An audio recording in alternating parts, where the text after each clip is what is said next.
Good afternoon doctor Bose. मैं मोहम्मद उमेर from Cipla ब्रिथ्री से आया हूँ सर।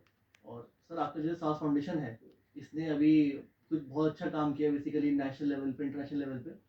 बहुत पेशेंट अवेयरनेस पे काम करते हैं। और मोर और सर अभी आप बात करें जैसे सीओपीडी बन गया है, तो इसमें आपने बहुत सारे पेशेंट अवेयरनेस के लिए प्रोग्राम किए हैं, चाहे रेडियो की बात करें, यूट्यूब की बात करें, आपने हर जगह प्रोग्राम किए हैं सर। और आपकी संस्था जुड़ी हुई है अच्छी अच्छी कंपनीज के साथ, हॉस्पिटल के साथ, और ये अच्छे स्टेप्स करती है पेशेंट अवेयरनेस के लिए सर।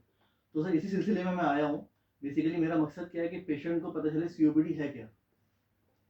तो to start with sir, basically what is COPD and COPD है क्या सर? देखिए, पहली बात तो बहुत अच्छा इनिशिएटिव, अच्छा लगा कि आप लोग जुड़ रहे हैं और आप लोग वैसे भी जुड़े हुए हैं हमारे साथ, बहुत अच्छा काम कर रहे हैं। और ब्रेथ भी एक बहुत ही बेहतरीन सिप्ला इनिशिएटिव है। मेरे ख्याल से ये समय मिलजुल के काम करने का समय है और समाज में जागरूकता बढ़ाने का समय है। और सीओपीडी वर्ल्ड एस्मा डे पे, सीओपीडी अवेयरनेस डे पे हमने बहुत अच्छा काम किया आप लोगों के साथ मिलके। तो अच्छा है कि अगर आप जागरूकता बढ़ाएंगे, परसिस्टेंट हम काम करते रहेंगे, जैसे रेडियो मिर्ची में भी आपने प्रोग्राम किया था, लोगों तक, बहुत लोगों तक ये बातें पहुंची हैं। तो एक संक्षेप में समझाना भी बहुत ज़रूरी है। और जो आप सवाल पूछ रहे हैं तो बहुत रेलेवेंट है। और ये जो आपने सवाल पूछा मुझे, व्हाट इज़ सीओपीडी, ये बहुत इंपॉर्टेंट चीज़ है। देखिए, ऐसा है, लोग अस्थमा के बारे में जानते हैं, डायबिटीज़ के बारे में जानते हैं, हाइपरटेंशन के बारे में जानते हैं। ये आम तौर पे लोगों के दिमाग में घुस गया। हाइपरटेंशन मतलब बीपी बढ़ना, डायबिटीज़ मतलब मधुमेह की बीमारी, अस्थमा मतलब समथिंग रिलेटेड टू सांस। बट सीओपीडी लोग अभी भी समझ नहीं पाते, लोगों को थोड़ा मुश्किल लगता है, लोग ये थोड़ा कहते हैं अंग्रेजी बीमारी हो गई। तो सीओपीडी को सीओपीडी ही सीमित रखना चाहिए।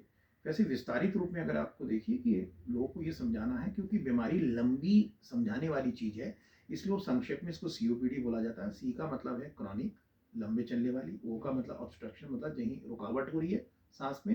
पी का मतलब पल्मोनरी लंग्स की दूसरा विभाग को पल्मोलॉजी कहते हैं। डी का मतलब डिजीज। तो मेरे ख्याल से सीओपीडी के रूप में ही इसको प्रचार करना चाहिए और लोगों को कहना चाहिए कि सीओपीडी एक किस्म का अस्थमा है और इससे बच के रहना चाहिए। तो सीओपीडी एक लंबे चलने वाली सांस संबंधित बीमारी है। उन्हीं को होता है जो धूम्रपान करते हैं या बहुत ज़्यादा इंडस्ट्रियल पोल्यूशन के साथ जुड़े रहते हैं। और लोगों को ये समझाना है, छोटी छोटी चीज़ें समझाना है कि देखिए, ये आप धूम्रपान मत कीजिए, चाहे वो पैसिवली हो एक्टिवली हो, धूम्रपान से मत जुड़े रहिए। और कई बार लोग कहते हैं हम तो धूम्रपान करते ही नहीं, हम तो तम्बाकू लेते हैं। गुटखा तम्बाकू उतना ही खतरनाक है। तो हमें ये अवेयरनेस क्रिएट करना है, जहाँ तम्बाकू है, जहाँ धुआं है, वहीं सीओपीडी है। और ये नॉर्मली उस उम्र में शुरू होती है जब इंसान को सबसे ज़्यादा फिटनेस की ज़रूरत पड़ती है, 40 के बाद शुरू होती है। तो ये 4 डिकेड बाद जो भी बीमारी, जो स्मोकर्स को सांस फूलने की बीमारी शुरू होती है, वही सीओपीडी है। अच्छा। और सर जैसे मेरा अगला सवाल सर ये है, जैसे एस्थमा और सीओपीडी के लक्षण सेम है, बट क्या ये हकीकत में सेम है दोनों चीजें? देखिए, एस्मा क्या है, कम उम्र में चलने वाली, ये जेनेटिक बीमारी है, परिवार में वंश में चलता रहता है। और ये एलर्जी एक किस्म की एलर्जी है, नज़ला, जुकाम, खांसी भी, सांस के अंदर हवा नीली सुगड़ जाती, सांसें बीमारी शुरू हो जाती है। बट सीओपीडी ऐसा नहीं है। सीओपीडी धीरे धीरे धीरे धीरे हवा नली के अंदर जगह कम होते होते होते होते होते होते होते वो एक परमानेंट बीमारी। मैं आपको एक मॉडल के तरह समझाता हूँ। देखिए, हमारी हवा नली कैसे होती है। ये हमारी हवा नली है, इसकी जगह आगे ऐसे लाखों सैकड़ों गुच्छे, इसको हम कहते हैं एल्वियोलाई। अब दोनों हवा नली में देखिए, इसमें हम दिखा रहे हैं हवा नली के अंदर जगह कम हो गई। जगह क्यों कम हो गई? बार बार धुआं प्रदूषण आते आते इसके अंदर एक सूजन पैदा हो गई। सूजन पैदा होती जगह कम हो गई।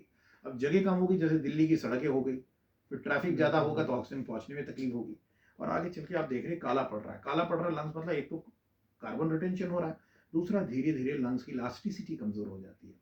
तो सीओपीडी इसलिए खतरनाक बीमारी, इसमें दो चीजें शुरू होती है। एक तो ये हवा नली परमानेंटली दबने शुरू हो जाती है, जिसको हम कहते हैं क्रॉनिक ब्रोंकाइटिस। जबकि एस्मा में ये रिवर्सिबल है। आप एलर्जी को हटा दीजिए, दवाई दे दीजिए, वो नॉर्मल आ जाता है।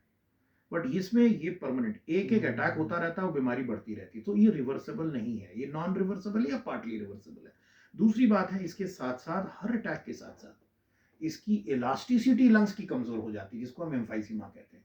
तो सीओपीडी में दो चीजें हैं, क्रॉनिक ब्रोंकाइटिस, एम्फाइसीमा। इसलिए एकदम हटके बीमारी है। बट लोग इसलिए इसको क्लब करके इलाज करने की कोशिश करते हैं आम डॉक्टर, क्योंकि दोनों के लक्षण सेम हैं। लक्षण सेम होने के मतलब ऐसा नहीं है कि बीमारी, अगर हम बहुत बारीकी रूप में पूछें तो कई सिम्टम्स अलग होते हैं इसके अंदर। ये एक सिंड्रोम है, इसके जरिए पूरे शरीर के अंदर परिवर्तन आता है। आपके रहन सहन में, आपकी थकावट में, आपके ऑक्सीजन की कमी में, आप बहुत जल्दी बूढ़े हो जाते हो। मतलब ओवरऑल एक किस्म की सिंड्रोम बन जाता है, मतलब पूरे शरीर को असर कर देता है इसलिए। बट एस्मा ऐसा नहीं है, इरिवर्सिबल डिजीज है। अभी मैं आपको बताऊंगा एस्मेटिक एक इतना बढ़िया आप कंट्रोल कर सकते हैं। बहुत बड़े बड़े प्लेयर्स एस्मा लेके पूरी जीवन में बहुत सक्सेस मिला है, बट सीओपीडी ऐसा नहीं है, क्योंकि स्मोकिंग के साथ लिंक है और स्मोकिंग से लंग्स धीरे धीरे गलने लग जाता है, यही फर्क है। बहुत अच्छा बताया आपने, शुक्रिया इस चीज़ के लिए सर। सर तो पेशेंट को कैसे बच सकता है सीबीडी से? पेशेंट को क्या करना चाहिए एक्चुअली? देखिए सबसे पहले जैसे आपने कोविड टाइम में देखा है कि कोविड में वही बचा रहा है जो अपना ख्याल रखता है, जो अपनी इम्यूनिटी बढ़ाता है, जो अच्छी जिंदगी जीता है, जो धूप लगाता है, वर्जिश करता है। वैसे ही अच्छे रहन सहन, लाइफ स्टाइल का बहुत बड़ा रोल है हर एक इंसान को, क्योंकि आपको ये मानना चाहिए चाहे कुदरत ऊपर वाले ने आपको 100 साल तक जीवन दिया है। देखिए आप किसी भी पशु को ले लीजिए, कोई भी शक्तिशाली पशु, ऊंट घोड़ा हाथी को ले लीजिए, वो कितना भी शक्तिशाली हो, उनकी जीवन है 15 साल 20 साल, बट जीवन आपको मिला है 100 साल के लिए। तो जीवन अगर 100 साल के लिए मिला है, ऊपर वाले ने दिया है, तो उसमें नियम तो फॉलो करना पड़ेगा। लंबे समय तक आपको चलना है, तो इसलिए आपको वो सारी चीजें नहीं करनी है जो आपके शरीर के लिए हानिकारक है। उसमें सिर्फ एक ही चीज मैं कहना चाहूंगा, धूम्रपान मत कीजिए। वैसे ही हम इतनी प्रदूषित चीजें ले रहे हैं, पोल्यूशन इतना बढ़ रहा है सोसाइटी के अंदर, तो मेरे ख्याल से एक चीजों को अवेयरनेस क्रिएट करना है आम जनता के अंदर की, धूम्रपान से दूर रहिए। और मैं आपको छोटी सी चीज यहाँ बताना चाहूंगा, जब बच्चों को स्कूल में क्रैकर्स के बारे में परिचय करवाया गया है, जब उनके ऊपर ज्ञान बढ़ाया गया, आप देखिए बच्चे क्रैकर्स नहीं खेलते आजकल। तो ये एजुकेशन स्कूल लेवल में, बच्चों के लेवल में, आम जनता और हमारी देश की जो एवरेज जो उम्र है, आपकी उम्र की है 27-28 एवरेज है। तो ये जो संस्था है, ये जो जनरेशन है, इनकी जो भीड़ बढ़ रही है, ये स्मोक सबसे ज्यादा कर रही है, क्योंकि इस समय नहीं होगा, 20-30 साल में नहीं होगा ये बीमारी होगी 40-45 के बाद। तो उनको जागरूक करना बहुत ज़रूरी है, उनके अंदर अवेयरनेस क्रिएट करना। मेरे ख्याल से सिप्ला एक बहुत अच्छी ऑर्गेनाइजेशन है, मैं इनको फार्मास्यूटिकल कम और एक इंस्टीट्यूशन ज़्यादा मानता हूँ।